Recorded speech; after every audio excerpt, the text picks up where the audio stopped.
বিসমিল্লাহির রহমানির রহিম। প্রিয় বন্ধুগণ, আসসালামু আলাইকুম। আমি প্রতিদিন সকালে বাসা থেকে এক্সারসাইজ করবার জন্য বের হই। বাসার পাশে একটা পার্ক আছে ওটাতে। তো ম্যাডাম যখন অসুস্থ ছিলেন তখনকার একটা ঘটনা আমি স্মৃতিচারণ করতে চাই আপনাদের সাথে।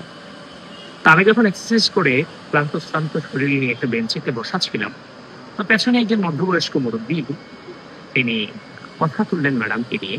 তো ম্যাডামের অসুস্থতা নিয়ে তিনি আফসোস করলেন, দোয়া করলেন, প্রশংসাও করলেন। পরক্ষণে তিনি তারেক রহমানের চ্যাপ্টারে ঢুকলেন। কিভাবে? যে যে আমার সন্তানের জন্য এত কিছু করেছেন, মা অসুস্থ অবস্থায় আছে, সন্তান আসছে না, এটা কি তারেক সাহেবের উচিত হচ্ছে না? এটা তো উচিত হচ্ছে না। হয়তো তারেক সাহেব আসবে না, নির্বাচনও তিনি আসবে না। পরক্ষণে ঢুকলেন তিনি পার্টির আলোচনায় যে 5 আগস্টের পূর্বে নাকি তার এই পার্টির প্রতি সিম্পেথি ছিল। 5 আগস্টের পরে নাকি পার্টিটা কেমন হয়ে গেছে, কেমন হয়ে গেছে?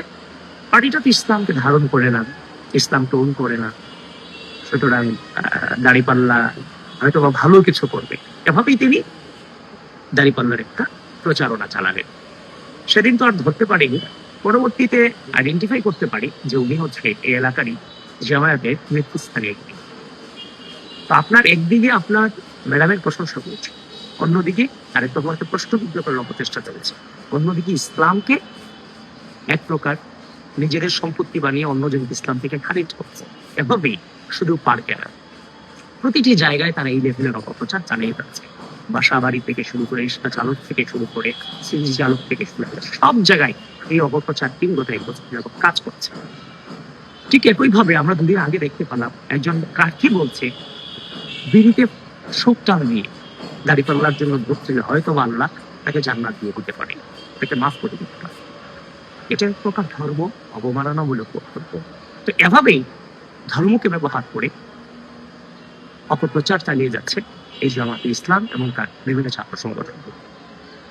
প্রিয় বন্ধুগণ, ঠিক অপর দিকে বাংলাদেশ জাতীয়তাবাদী দল বিএনপি, তারা তাদের রাষ্ট্র ক্ষমতায় যদি তারা আসে, যদি দায়িত্ব পায়, রাষ্ট্রটাকে কিভাবে বিনির্মাণ করবে, কোন পলিসির আলোকে রাষ্ট্রকে পরিচালনা করবে, একের পর এক তারা পলিসিগুলো উপস্থাপনা করে যাচ্ছে, রিসার্চ করে যাচ্ছে।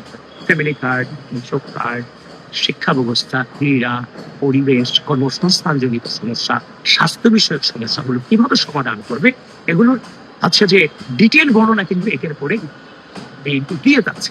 আমরা দেখতে পাচ্ছি জামাত ইসলাম সহ তার বিভিন্ন ছাত্র সংগঠন কর্তৃক এই পলিসিগুলোকে মকারি করা হচ্ছে, তামাশা করা হচ্ছে। ফ্যামিলি কার্ড নিয়ে তামাশা করা হচ্ছে, তারপর হচ্ছে যে কৃষক কার্ড নিয়ে তামাশা করা হচ্ছে। মানে হচ্ছে যে আপনি যদি রাষ্ট্র ক্ষমতায় আসেন, রাষ্ট্রটাকে আপনি কিভাবে চালাবেন, আপনি পলিসি দেন। আপনি পলিসি না দিয়ে যারা পলিসি দিচ্ছে সেই পলিসিগুলোকে তামাশা রূপান্তরিত করছে, সেটা তো কোনোভাবে হচ্ছে যে নির্বাচনী প্রচার হতে পারে না, এটা অপপ্রচার।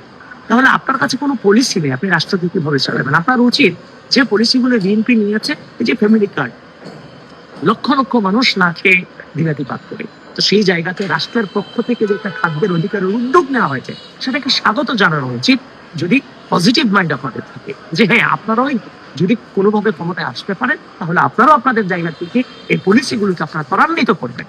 এটাই তো সুস্থ রাজনৈতিক চর্চা হওয়ার কথা। সেখানে আপনারা শুধু অপপ্রচার করতে আছেন। এই বন্ধুগণ, আসছে 12 ফেব্রুয়ারি 2026 অনুষ্ঠিত হয়ে যাচ্ছে বাংলাদেশের মানুষের বহুল কাঙ্ক্ষিত জাতীয় নির্বাচন। বাংলাদেশ জাতীয়তাবাদী দল বিএনপি প্রতিযোগিতায় বিশ্বাস করে, প্রতিহিংসায় নয়। গোটা বাংলাদেশ ব্যাপী জাতীয়তাবাদী দলের সকল স্তরের নেতা কর্মীরা যারাই আমাদের শুনবেন, আমি আপনাদের কারো ভাই, কারো ছোট ভাই, কারো হয়তোবা কিছুটা সিনিয়র, হয়তোবা কারো সন্তানের মতো, আপনাদের সকলের কাছে একজন ক্ষুদ্র কর্মী হিসেবে আহ্বান করছে, আমাদের কাছে যে পলিসিগুলো আছে প্রত্যেকটা ডোর টু ডোর সেগুলোকে আমাদেরকে পৌঁছে দিতে হবে। আশা করি আপনারা পৌঁছে গেছেন ইতিমধ্যেই। কিন্তু যে অপপ্রচারগুলো চলছে সেই অপপ্রচারগুলোর এগেনস্টে আমাদের সুস্থ রাজনৈতিক চর্চা করতে হবে, সেটা হচ্ছে পলিসিগুলো তাদের কাছে পৌঁছে দিতে হবে। মনে রাখতে হবে বাংলাদেশের মানুষ আমাদেরকে ছেড়ে যাবে না। বিগত দীর্ঘ দুঃশাসনে আমাদের নেতা কর্মীদেরকে এই পাড়া মহল্লার মানুষগুলোর সামনে থেকে কিন্তু আইন শৃঙ্খলা বাহিনী তুলে নিয়ে গেছে, কাউকে গুম করেছে, কাউকে খুন করেছে, হয়তো কাউকে গ্রেফতার করেছে, পরবর্তীতে তারা ফিরে এসেছে। কিন্তু হয়তো বা ইনস্ট্যান্ট মানুষগুলো আমাদের পক্ষে প্রতিবাদ করতে পারেনি, কিন্তু আমাদের পরিবারগুলোকে তারাই কিন্তু মানসিক শক্তি দিয়েছে। সুতরাং এই মানুষগুলোর কাছে নিজেদেরকে সেফ ফিল করে ওভাবে প্রচারটা মানুষের কাছে আমাদের চালিয়ে যেতে হবে। মনে রাখবেন ধানের শীষ কোনো ব্যক্তির মার্কা নয়, কিংবা কোনো প্রার্থীর নির্দিষ্ট মার্কা নয়, কিংবা তার সম্পত্তি। ধানের শীষটা বিগত দীর্ঘ দুঃশাসনে গণতন্ত্র, মানবাধিকার, ভোটাধিকার ফিরিয়ে আনার এক আপোষহীন প্রতীক, এবং দেশের স্বাধীনতা সার্বভৌমত্ব রক্ষারও এক আপোষহীন প্রতীক হচ্ছে ধানের শীষ। এই বাংলাদেশের স্বাধীনতা সার্বভৌমত্বের সাথে এই ধানের শীষ প্রতীকটা মিশে আছে। সুতরাং এই ধানের শীষ আপনার আমার প্রত্যেকে, এটা নির্দিষ্ট কোনো ব্যক্তি কিংবা প্রার্থী নয়। সুতরাং এই ধানের শীষকে বিজয়ী করে আনার দায়িত্ব আপনার আমার সকলের প্রধান কোনো দায়িত্ব। সুতরাং কোন প্রার্থী আপনাকে কোন দায়িত্ব দিয়েছে কিংবা আপনাকে কিভাবে বলেছে, সেটার দিকে লক্ষ্য না রেখে আমাদের কাজটা আমাদের চালিয়ে যেতে, অপপ্রচারের বিরুদ্ধে, অসুস্থ রাজনৈতিক চর্চার বিরুদ্ধে সুস্থ রাজনৈতিক চর্চাই হোক আমাদের লক্ষ্য। ইনশাআল্লাহ আমরা বিজয়ী হব। Thank you.